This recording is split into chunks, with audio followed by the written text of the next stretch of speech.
Assalamualaikum warahmatullahi wabarakatuh.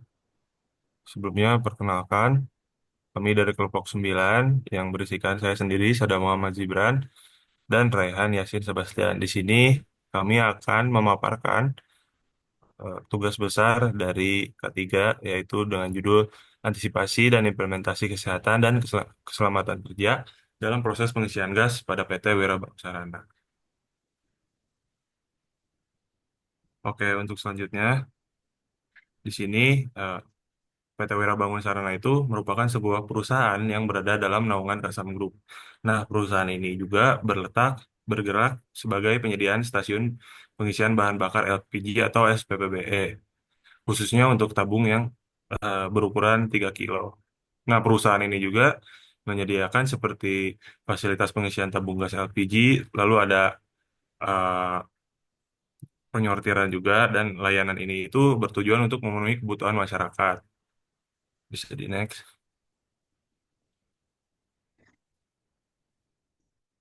Lalu ini untuk lokasi perusahaan. Nah, PT Wera Bangun Sarana berlokasi di Jalan Cigenitri RT 3 RW 1 Desa Cipagalo, Kecamatan Bojong Soang, Kabupaten Bandung. Lalu untuk struktur organisasinya yang pertama direktur, yang kedua manajer, yang ketiga administrasi, keempat pengawas, kelima gatekeeper, keenam K operasional, dan K3 7 K mekanik. Berikutnya ada proses bisnis operasional. Yang pertama itu eh, pemasokan tabung dari agen-agen, lalu tabung dari agen itu dilakukannya penyortiran.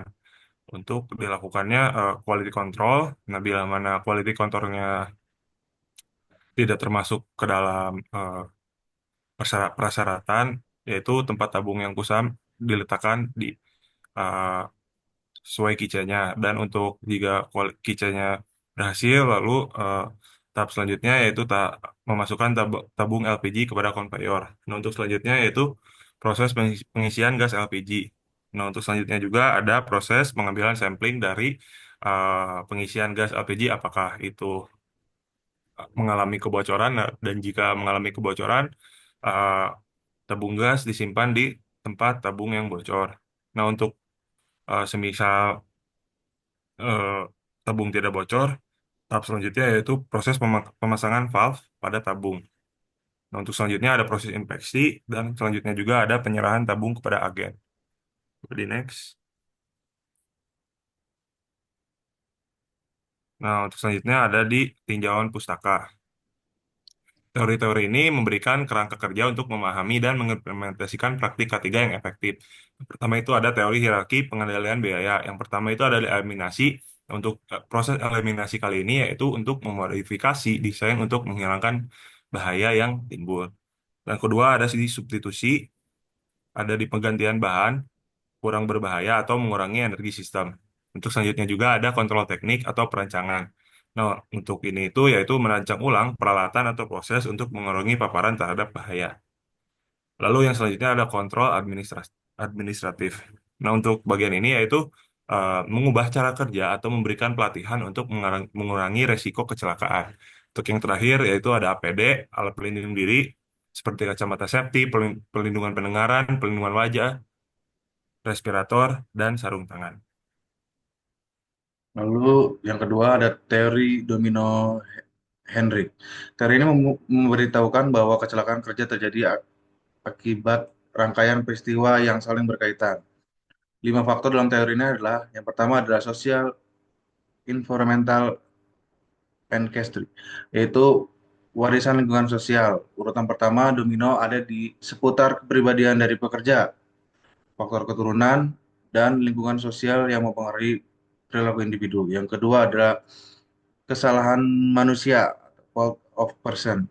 Urutan kedua, domino juga berada di sekitar permasalahan kepribadian, kesalahan individu seperti kecerobohan atau ketidaktahuan. Yang ketiga ada unsafe condition, tindakan tidak aman. Urutan ketiga domino terkait dengan penyebab langsung kecelakaan versi Henrik, tindakan tidak aman atau kondisi berbahaya. Yang keempat ada accident atau kecelakaan. Henrik mengabarkan kecelakaan sebagai kejadian seperti jatuhnya orang atau kejadian yang tidak diinginkan yang menyebabkan cedera. Yang kelima ada injury atau luka. Luka muncul dari kecelakaan dan beberapa jenis kecelakaan. Lalu ada analisis permasalahan ketiga. PT Wira Bangunsara adalah sebuah perusahaan yang berada dalam naungan Kasam Group. Perusahaan ini bergerak sebagai penyedia stasiun pengisian bahan bakar LPG atau SPPBE, khusus untuk tabung gas 3 kilo. Perusahaan ini menyediakan fasilitas pengisian tabung gas LPG 3 kilo. Layanan ini bertujuan untuk memenuhi kebutuhan masyarakat akan bahan bakar gas yang aman dan terjamin kualitasnya. Dari hasil pengamatan wawancara tersebut, ditemukan beberapa permasalahan yang signifikan, antara lain alur kerja yang kurang efisien, penempatan tabung gas yang tidak teratur, serta keterbatasan ruang produk yang menyulitkan pergerakan pekerja dan alat kerja. Kondisi ini dapat meningkatkan risiko kecelakaan kerja seperti timpanya operator oleh tabung gas yang tersebut tidak stabil. Nah, setelah dilakukannya identifikasi bahaya, yaitu ada beberapa di sini. Yang pertama itu untuk mengangkat beban gas berlebih. Nah, untuk eh, bahayanya itu bisa menyebabkan seperti dislokasi atau memar. Nah, untuk yang kedua itu tertindih karena menata tabung gas LPG terlalu tinggi. Nah, untuk yang ini identifikasi bahayanya itu bisa mengalami memar, pendarahan, lalu benjolan. Untuk yang ketiga itu terjepit saat melakukan pengecekan. Di sini juga bisa berakibatkan memar. Yang keempat itu ada tergelincir saat melakukan pemindahan tabung terhadap mesin pengisian. Lalu yang kelima itu ada tertusuk saat melakukan tes kebocoran. Yang terakhir yaitu ada tangan terpukul oleh palu karet saat melakukan pemasangan plastik pada gas. Boleh Nah, untuk analisis potensi bahaya yang selanjutnya, yang pertama itu memar dan benjolan. Sumber bahayanya itu bisa dilakukan atau terjadi karena eh, keteledoran atau yang disebabkan oleh manusia. Konsekuensinya yaitu cedera. Yang kedua itu dislokasi atau dislocation, yaitu yang disebabkan oleh sumber bahaya yang ada di alat-alat perusahaan. Nah, ini juga bisa mengakibatkan patah tulang, geser tulang, dan sebagainya. Yang terakhir itu ada pendarahan. Pendarahan juga sama dengan dislokasi, sumber bahayanya bisa eh, terjadi oleh alat-alat perusahaan ketika pegawai itu kurang kurang efektif dan efisien ketika mm, melakukan pekerjaannya. Konsekuensinya itu apabila terjadi, yang pertama itu ada pendarahan tinggi yang mengakibatkan cedera berat. Lalu evaluasi potensi bahaya. Yang pertama itu penyebabnya mengangkat beban gas berlebihan. Risikonya dislocation sama memar. Lalu L-nya 2, S-nya 1, RPN-nya 2, ratingnya low. Kontrol rekomendasinya mengetahui beban maksimum diri sendiri. Lalu yang kedua penyebabnya adalah tertindih karena menata tabung gas LPG terlalu tinggi. Resikonya memar, pendarahan, dan benjolan. Pengendalian saat ini menggunakan APD, sarung tangan, dan sepatu tebal. Kontrol rekomendasinya, area penyimpanan diperluas dan menyimpan gas tidak terlalu tinggi. Lalu yang penyebab yang ketiga terjepit. Lalu risikonya yaitu memar. Pengendalian saat ini itu menggunakan APD, kontrol rekomendasinya dengan memberi toleransi. Lalu evaluasi potensi bahaya. Yang keempat ada tergelincir saat melakukan pemindahan tabung terhadap mesin pengisian. Yang didapat itu memar dan dislokasi. Lalu sekarang menggunakan APD, sarung tangan, dan sepatu tebal. Itu kita dapat mengetahui ketepatan penyimpanan dengan baik. Yang keenam, penyebab yaitu tertusuk saat melakukan tes kebocoran dapat menyebabkan bleeding, dan penanganan sekarang memberikan karyawan sarung tangan, lalu tidak menggunakan kembali benda tajam. Lalu yang ketujuh, penyebabnya tangan terpukul oleh palu karet saat melakukan pemasangan plastik pada gas, dapat mengakibatkan memar, dan sekarang memberikan karyawan sarung tangan, lalu melakukan kegiatan pemasangan dengan menambah pos operasional. Oke, untuk selanjutnya ada di rancangan usulan penilaian potensi bahaya. Yang pertama itu ada perencanaan ulang lantai produksi. Yang kedua itu ada pergantian alat benda tajam. Nah, untuk yang pertama ini dilakukannya perencanaan ulang pada lantai produksi itu dengan menyediakan ruangan yang lebih besar atau bisa juga meletakkan peralatan produksi dengan tertata. Hal ini juga dapat memudahkan operator dalam menata tabung LPG dan mengurangi resiko tertindih karena penumpukan gas yang terlalu tinggi. Untuk yang kedua ini yaitu pergantian alat benda tajam yang bisa melakukan pendarahan. Dengan melakukan pergantian ini, eh, peralatan benda tajam untuk mengurangi risiko cedera pada karyawan saat melakukan tes kebocoran. Seperti tadi. Untuk selanjutnya ada di pengawasan langsung dan sosialisasi K3. Nah, untuk kali ini bisa dilakukan oleh pengawasan secara langsung kepada operator dan sosialisasi tentang pentingnya K3 untuk memastikan bahwa semua pekerja memahami dan mengikuti protokol keselamatan yang telah ditetapkan. Nah, dengan mengambil langkah-langkah ini, perusahaan ini diharapkan bisa meningkatkan keselamatan pekerjaan dengan pengurangan risiko kecelakaan dan memaksimalkan kegiatan operasional perusahaan, sehingga dapat meningkatkan produktivitas dan profit perusahaan. Lalu selanjutnya analisis permasalahan lingkungan, yaitu 5.1 yaitu siklus hidup produk. Yang pertama ada material extraction, terus lalu ke production, terus ke consumer use, lalu ke disposal. Lalu yang pertama tuh pengembalian material, extraction atau production. Sumber LPG berasal dari proses pemurnian minyak bumi atau gas alam oleh Pertamina atau penyedia lainnya. LPG diproduksi sebagai produk sampingan dari kilang minyak dan kilang gas. Setelah diproduksi, LPG disimpan di dalam tangki besar sebelum dikirim ke stasiun pengisian bahan bakar LPG. Yang kedua, pengisian SPPBE, teman manufacturing. Yang pertama, tabung kosong 3 kilo dikirim oleh agen resmi ke PT Wira Bangun Sarana. Yang kedua, proses pengisian mencakup pemeriksaan kondisi tabung, pengisian LPG ke dalam tabung, dan quality control, termasuk pengecekan berat total, kebocoran. Lalu setelah itu, setelah lolos QC, tabung ditutup, diberi segel, dan disiapkan untuk distribusi. Ketiga, distribusi, tabung LPG yang sudah diisi dikirim kembali ke agen-agen resmi.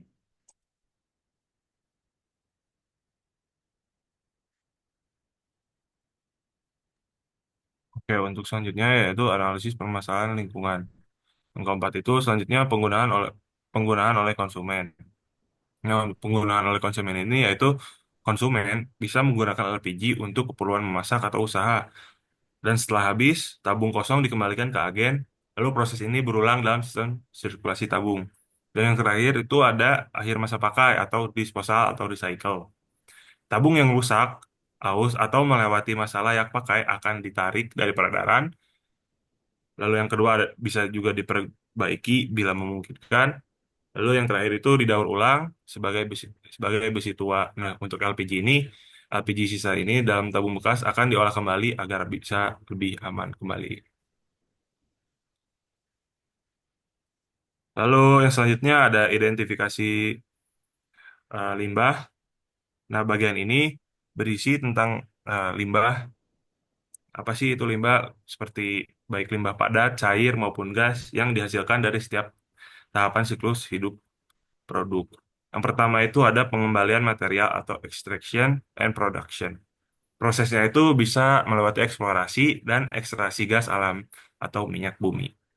Nah, untuk yang pertama itu ada di limbah gas, limbah cair, lalu ada di limbah padat. Nah, untuk yang kedua itu ada di pengisian di SPPWE atau manufacturing process. Yang pertama itu seperti tadi ada limbah gas dan limbah cair, limbah padat juga. Mungkin bisa di next. Lalu yang ketiga, distribusi. Distribusi itu ada limbah gas, LPG bocor, dan limbah padat, ada itu tabung rusak dan segel plastik. Yang keempat, ada penggunaan oleh konsumen. Limbah gasnya yaitu emisi CO2. Lalu yang kelima, ada akhir masa pakai atau disposal recycle. Yang limbah gas yaitu LPG residu dalam tabung bekas yang tidak terpakai. Yang limbah cairnya cairan dari pembersih dan pengamanan tabung sisa LPG. Limbah padatnya tabung tua menjadi besi tua. Lalu analisis dampak Analisis dampak terhadap lingkungan. Dan limbah gasnya itu perubahan dapat menyebabkan perubahan iklim, pencemaran udara, resiko kebakaran. Yang limbah cairnya pencemaran air, kerusakan biota, tanah tidak subur. Limbah padatnya penumpukan sampah dan tanah tercemar. 5.4 pengendalian dampak lingkungan existing. Itu yang limbah gas itu dengan flaring terkendali dan pemantauan emisi. Lalu gas detektor, SOP ketat dan ventilasi cukup. Yang ketiga, tabung dikosongkan dengan kosongkan total oleh teknisi. Limbah cairnya, pertama penampungan tertutup, air olahan dipakai ulang. Yang kedua, kurangi bahan kimia dan olah sebelum dibuang. Yang ketiga, ada limbah padat, yaitu dengan pertama katalis layak diregenerasi, yang kedua daur ulang plastik dan tabung rusak. Untuk selanjutnya ada di rancangan usulan perbaikan. Nah, untuk perancangan usulan perbaikan dari kami itu untuk meminimalkan limbah dan dampak lingkungan dari proses pengisian gas ini. Nah, perusahaan perlu menerapkan program 5R, reduce, reuse, recycle, replace, redesign secara konsisten. Nah, dengan langkah ini mencakup pengurangan penggunaan material sekali pakai atau reduce, seperti yang sudah saya tadi sebutkan, 5R, reduce, reuse, recycle, replace, dan redesign. Nah, program ini akan lebih baik atau lebih efektif jika disertai edukasi rutin bagi karyawan mengenai pentingnya pengolahan limbah dan efisiensi energi. Selain itu juga, perusahaan bisa melakukan audit ketiga dan lingkungan secara berkala untuk bisa mengevaluasi efektivitas program yang berjalan. Audit ini dilakukan minimal 2 kali setahun dengan metode PDCA atau Plan, Do, Check, and Act agar setiap temuan dapat segera ditindaklanjuti. Nah, untuk pelaksanaan audit ini bisa melibatkan tim internal maupun pihak eksternal agar hasilnya objektif dan akuntabel.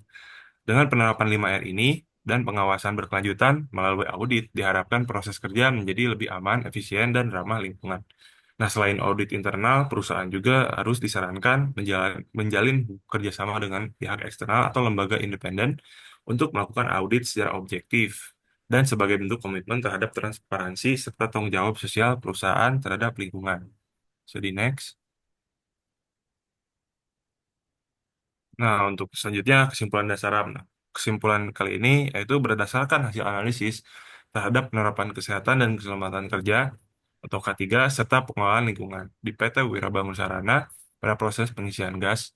Ini dapat disimpulkan bahwa perusahaan telah melakukan berbagai upaya preventif dan protektif guna menciptakan lingkungan kerja yang aman dan minim risiko.